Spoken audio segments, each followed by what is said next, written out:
दोस्तों, सभी को नमस्कार, सभी को सलाम। दोस्तों, जैसे कि हमने कल आपको बताया था कि हम सीमा हैदर के केस से संबंधित एक नई अपडेट आपको देंगे, कानूनी अपडेट। तो वो कानूनी अपडेट ये है कि कल हमने एक कंप्लेंट डिस्ट्रिक्ट गौतम बुद्ध नगर के डीएम साहब को और एसएसपी गौतम बुद्ध नगर को भेजी है और उसके अंदर हमने 3 मांगे रखी है कि सीमा हैदर द्वारा जो घोषणा की गई है कि वो अपनी फर्जी मैरिज एनिवर्सरी मनाने जा रही है बगैर सरकार की अनुमति के। तो हमने उसमें क्या लिखा है? हमने लिखा है कि सीमा गुलाम हैदर पत्नी गुलाम हैदर द्वारा गलत तरीके अपनाकर प्रचार व प्रसार द्वारा देश में भ्रम फैलाने, झूठी भीड़ इकट्ठा करने व कोई भी प्रोग्राम बगैर केंद्रीय सरकार की व राज्य सरकार की अनुमति प्राप्त किए किसी भी प्रकार के आयोजन पर electronic media, print media, social media द्वारा प्रचार व प्रसार पर सीमा हैदर द्वारा घोषित तिथि दिनांक 13/3/2024 के किसी भी ऐसे प्रोग्राम पर रोक लगाए जाने बारे शिकायत पत्र। दूसरा जो हमने मांग की है, इसके जरिए से हमने कहा है कि श्रीमान एपी सिंह जी को पाकिस्तानी नागरिक व अवैध घुसपैठी सीमा हैदर पत्नी गुलाम हैदर से किसी भी प्रकार की उसके रिहायशी पते पर जहां पर वो रह रही है पूर्ण रूप से उसकी मुलाकात पर पाबंदी लगाई जाए, कानूनी पाबंदी लगाई जाए। और अगर उनको मिलना है तो वो केवल कोर्ट परिसर में सीमा से मिल सकते हैं। उनके घर पर जाने पर, रबूपुरा जाने पर उन पर पूर्ण रूप से पाबंदी लगाई जाए, क्योंकि वहां जाकर वो इस तरह के बयान दे रहे हैं जिससे देश की आपसी भाईचारा खराब हो सकता है और दो समुदायों में किसी भी प्रकार का झगड़ा फसाद हो सकता है और लॉ एंड ऑर्डर की ड्यूटी, लॉ एंड ऑर्डर जो है वो खराब हो सकता है। और एक वकील एडवोकेट एक्ट के तहत वो बाध्य है, वो क्लाइंट के घर किसी भी रूप में नहीं जा सकता। आपको मिलना है, कोर्ट में मिलिए। तो हमने प्रशासन से मांग की है कि एपी सिंह जी के सीमा हैदर के रिहाइश पते जहां पर वो हाल रुकी हुई है वहां जाने पर पूर्ण रूप से पाबंदी लगाई जाए, क्योंकि वो हमेशा मीडिया वगैरह को लेकर जाते हैं, और पूर्ण रूप से उस कवरेज पर पाबंदी लगाई जाए। नंबर 3, हमने तीसरी मांग ये की है कि रबूपुरा से बाहरी किसी भी व्यक्ति को सीमा गुलाम हैदर से मिलने पर पूर्ण रूप से पाबंदी लगाई जाए तुरंत प्रभाव से, क्योंकि भारत की कानून व्यवस्था व समाज में सांप्रदायिक सौहार्द बनाए रखने, लॉ एंड ऑर्डर को मेंटेन रखने तथा भारत की आंतरिक सुरक्षा को बनाए रखने के लिए,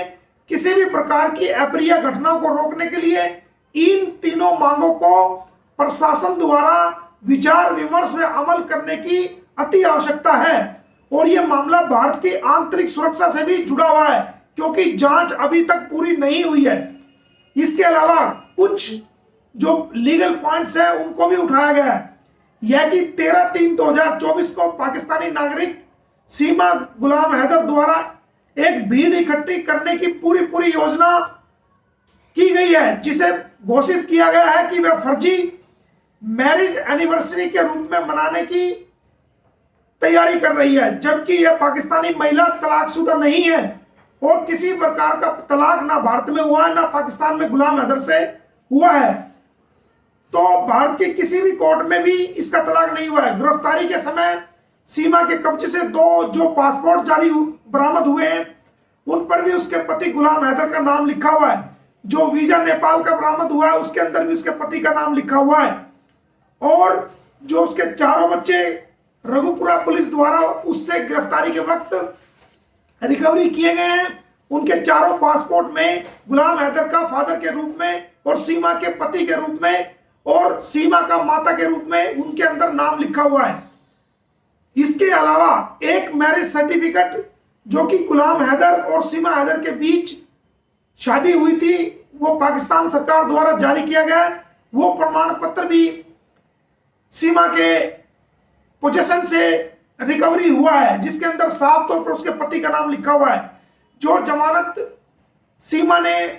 आवेदन किया था जेवर कोर्ट के अंदर, उसके अंदर भी खुद को गुलाम हैदर की पत्नी दिखाया है। और जो ऑनरेबल कोर्ट से जमानत के आदेश हुए हैं उसके अंदर भी गुलाम हैदर को सीमा की वाइफ दिखाया गया है। इसके अलावा जो मैंने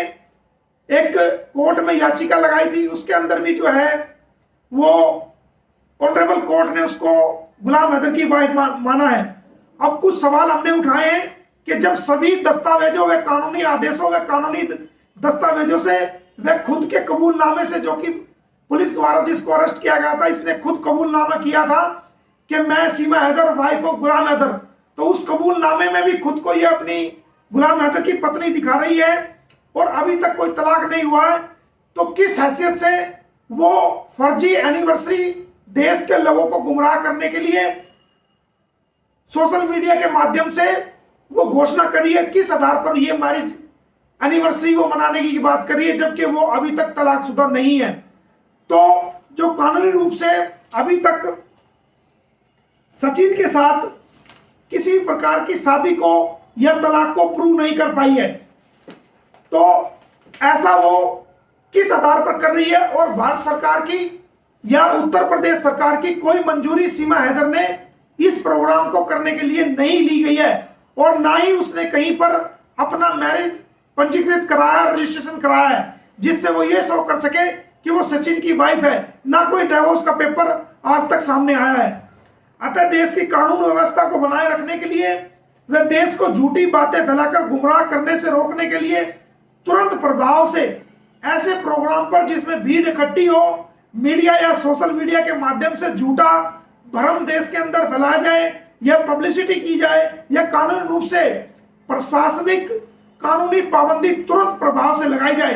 ताकि देश के अंदर भ्रम ना फैले, कानून व्यवस्था बनी रहे और देश की आंतरिक सुरक्षा भी बनी रहे। जब तक भारत सरकार द्वारा उसे इस प्रकार की कोई अनुमति ना दी जाए, ऐसा प्रोग्राम बिल्कुल ना सरकार होने दे। उसके अलावा श्रीमान एपी सिंह जी, जो कि सीमा हैदर